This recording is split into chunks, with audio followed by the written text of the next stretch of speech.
So as we sit here and talk, there's currently a lot of excitement going around the Oklahoma Sooners football program. First and foremost, news broke this morning while we were on our live stream that Brent Venables has signed a contract extension to continue being the Oklahoma Sooners head coach, something we've got to talk about and break down. But we also need to get to the topic so many of you are dying to hear about, and that's ChampU BBQ and some of the fantastic names that will be in attendance that you need to know about. But before we can, as always, y'all know the drill. I've got to hear from you.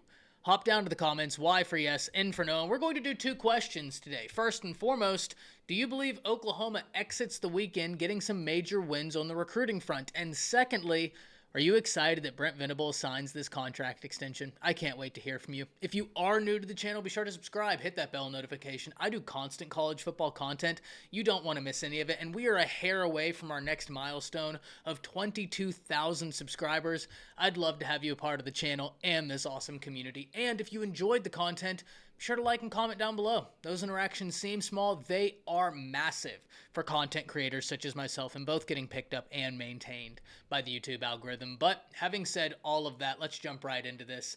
And we're going to start with the Brent Venables contract extension, because I've seen a lot of differing opinions on this, and I figured I'd throw my hat in the ring and give mine. I'm not shocked that Oklahoma made this move, and I'm going to tell you why. Oklahoma is making a major move from the Big 12 to the SEC, and one of the things you can do to help your chances of continuing to recruit at a high level, because remember, that's one of the conversations we have all the time, that Brent Venables has done a phenomenal job recruiting and in the transfer portal at getting people to buy in, at establishing relationships, building relationships, maintaining relationships, and getting that buy-in, which is exactly what you need. But one of the things you can do to help that cause is to continue showing from a university you are behind your guy. What better way to show that you're behind your guy than by extending him right as you're going into the SEC? Letting it be known we believe in what Brent Venables is doing. And let's be very honest about the Brent Venables time since he's been the head coach of the Oklahoma Sooners.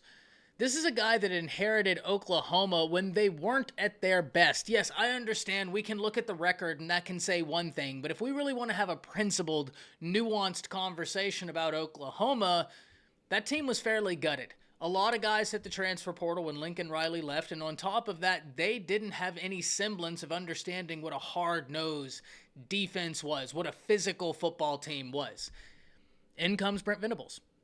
Does fantastic work on the recruiting trail, does fantastic work in the transfer portal, and has been slowly but surely reestablishing the culture there. And cultures don't just get built instantly. Or if they do, it's very rare, very few and far between. Especially for a guy who's never been a head coach before, not to the Division I Power 5 level.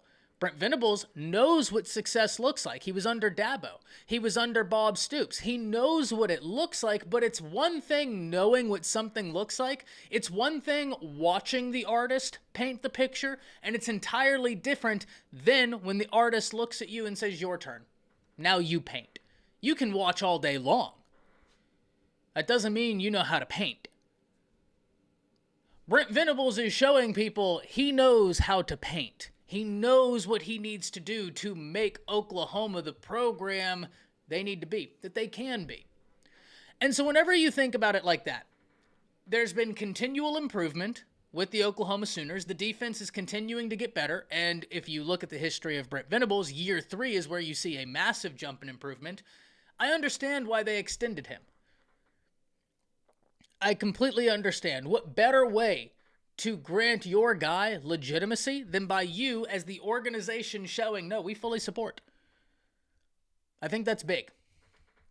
I think that's big. And one of the things we've talked about is that the SEC can help you get into doors. And what I mean when I say get into doors, we're talking recruiting.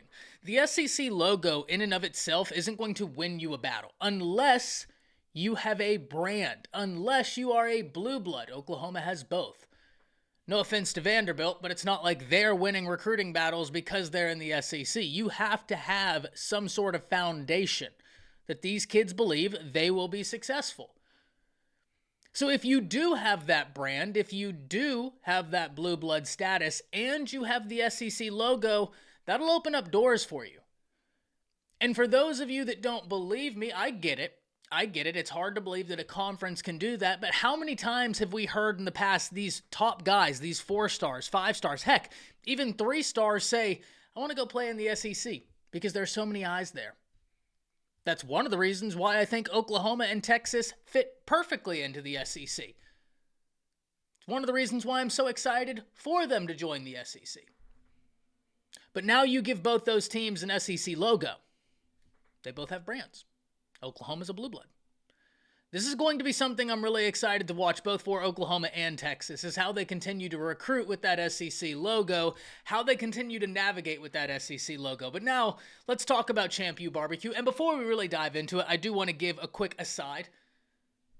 One of the things that got me into doing what I'm doing right now is recruiting. It's my favorite thing, right? It's my favorite thing to cover whenever we're talking college football. And the reason why it's my favorite thing to cover is because it's inspirational. Let me explain. A lot of people play high school football. Very few get the opportunity to play college football, even fewer Division I Power 4 college football. Rest in peace, the Pac-12. So I don't care if you're a 0-star, a 1-star, 2-star, 3-star, 4-star, or 5-star. If a kid commits, you should celebrate that commitment. Because that kid now has an opportunity to pursue their dreams. But on top of that, let's take it a step further. Let's peel the onion back one more layer. There are also kids in that town that now have an innate belief, oh, there's something greater out for me too. That kid that's just about to go into his senior year of high school, let's say he commits to Oklahoma. Well, there'll be 4 or 5 other kids in that town that may not have even started high school yet. There will certainly be ones in high school that now look at that situation and say, oh, they can go dare to be great. I can go dare to be great. Inspiration is infectious, and that's one of the reasons why I love this. Not only because of the kids that get the opportunity, but the kids that we don't talk about, the kids that we don't see, that now have an innate belief that I can dare to be great too. That's what I love about this. It's one of my favorite things in the world is how infectious inspiration can be. Now that we've got off that soapbox, let's talk about the ChampU BBQ, and we're going to start with an offensive lineman of utmost importance for the Oklahoma Sooners, and that's Andrew Babalola. And this is a guy, ladies and gentlemen, that's one of my favorite prospects in this class. We talked about him whenever there was a possibility that he could be considering Alabama, and I maintain that he was one of my favorite prospects then, just like I maintain it now. 6'6", 280 pounds, hyper athletic, unbelievable movement. This is the type of offensive lineman that every modern offense wants. He can get out in space, he is physical at the point of attack, and he is really intelligent. That's a reason why Stanford's a team to watch in this battle. Now, Babalola is interesting, because not long ago, we sat down and talked about, not long ago, it's been a few months now, but we sat down previously and talked about how Oklahoma had crystal ball predictions in their favor for 5-star offensive lineman Ty Haywood. Well, now that situation is up, down, all around. He was supposed to be on a visit last week. He didn't make it. He was supposed to be on a visit this weekend, and I have seen reports that place him at FSU this weekend, and the people around the Alabama recruiting, they feel really good about the prospect of Ty Haywood being in a good position. I'm not going to say being a lock to Alabama because this is far from over, but they feel like Alabama has placed themselves in a good position for Ty Haywood. All of that goes to say that makes Babalola all the more important for Oklahoma, and I'm not contending that he is a must-land prospect, but he's a prospect that if you do land, you feel real great about this recruiting class. Already love the offensive lineman you have in Foger. Think he's fantastic. But if you can double down with a Babalola, that's awesome. And one thing we know, and I'm not going to go into a whole spiel about it because I've done it far too many times before, I think Brent Venables has one of the best offensive line coach, in my opinion, the best offensive line coach in the nation, Bill Bedenbaugh. If you disagree with me, I don't know how you could put him outside the top 5. I genuinely don't. And if you have an explanation to put him outside the top 5, I'd love to hear it. And if you are someone that says, oh, but we don't get the 5 stars on the offensive line, or Bill Bedenbaugh doesn't, has it mattered? That'd be my follow-up question. You look at the draft capital, you look at Oklahoma, I would say no. But it would certainly be nice to get a Babalola because I absolutely believe this guy is going to be a force whenever he gets to college, gets in a college strength and conditioning room. He's a dude. Every school in the nation should be after Babalola, and the teams that were listed in his top list should all be very lucky and very excited. Where does he rank? He comes in as the number 25 player in the nation, the number 4 offensive tackle, and the number 1 player in the state of Kansas. So you gotta love the opportunity of trying to lock him down. We move forward. Going to the defensive side of the ball, we're going to talk about a C.J. Nixon in the state of Oklahoma, top 150 player in the nation, and an incredibly versatile athlete. I mean, this guy has that burst, has that versatility that modern college football coaches love. I mean, absolutely love. When you look at what he brings to the table, you have to be excited. And I know Chavez is going to be doing everything he can to lock this one down. One, he's in your state. And I've talked about this before. I will say it again because I do think it's a principled argument that always applies to not only Oklahoma, but any team we're talking about. The way recruiting is now, it's so national, you're not going to win every battle in your state. And I'm not going to hold you to winning every battle in your state. Not when there are major brands parked out in your state recruiting. That's just the way this operates now. But you do have to win the battles you can't afford to lose. And it's not my call to say who you can't afford to lose. That's your coaching staff's call. I think Nixon is a guy that this staff wants to keep in the state of Oklahoma. Plays for Weatherford High School. Ranks as the number 138 player in the nation, the number 13 edge, and the number 3 player in the state of Oklahoma, standing 6'5", 220 pounds. I love what he brings to the table. And I also love that you have current commits that will be on campus. Because one of the things we talk about a lot, but maybe not enough, is that as great of a recruiter as Chavez might be, as Bates might be, as Emmett Jones is, as DeMarco Murray is, as great of recruiters as all of those guys are, and they are great. I mean, you know how I feel about Emmett Jones as a recruiter. The Marcus Harris win, do I need to say more? Not being listed on his top schools, getting him in for a visit, and then getting a win, where when that guy's healthy, he's phenomenal. Unbelievable. Go watch his route running, then come back to me. An 11.14 100-meter dash as a true freshman. He's probably up under 11 seconds now. With that route running, come on now. And he plays for Mater Dei. What more do you want? It's a great win. But how you got the win. The win in of itself is amazing, getting a player of that caliber, but how you got the win. That's hyper impressive.